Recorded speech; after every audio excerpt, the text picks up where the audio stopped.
Welcome to back my channel. আবার একটা নতুন ভিডিও নিয়ে আমি চলে এসেছি আজকে এলিফ্যান্ট ফলস, যে মেঘালয় এলিফ্যান্ট ফলস, সেই এলিফ্যান্ট ফলসের এখানে এসেছি। এখানে দেখতে পাচ্ছি যে একজন অনেক রকমের জামা কাপড় সাজিয়ে বিক্রি হচ্ছে। এটা ছবি তোলার জন্য। তো আমরা আস্তে আস্তে এগোচ্ছি সামনের দিকে, চারিদিকটা ঘুরিয়ে দেখবো, ক্যামেরা এটাকে ঘুরিয়ে দেখতে চাইছি। তো এখানে অনেকজনই এসছে, মানে অনেক দর্শনার্থী এসছে। তারা এখানে বসার সিটগুলো আছে বেশ ভালোই। এখানে ঝর্ণাটা দেখাতে চাইবো, যে এখানে যে ঝর্ণাটা পড়ে, এত রোদের তেজ, তার জন্য বোঝা যাচ্ছে না, হালকা বোঝা যাবে।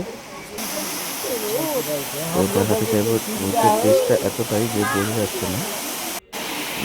তো আস্তে আস্তে নিচের দিকে আমি নামতে যাচ্ছি। এখানে সিঁড়ি আছে, তো সিঁড়ি দিয়ে আমি নামবো। অবশেষে সিঁড়িতে নেমেছে। এইটা হচ্ছে লাস্ট ধাপ। তো এখানে এসে পুরো দেখাতে চাইবো যে কী পজিশানে আছে। মারাত্মক অপরূপ দৃশ্য। এই জায়গাটা পুরো অপরূপ দেখতে, যাতে অবিশ্বাস্য দেখতে হয়। এটাই ছিল লাস্ট।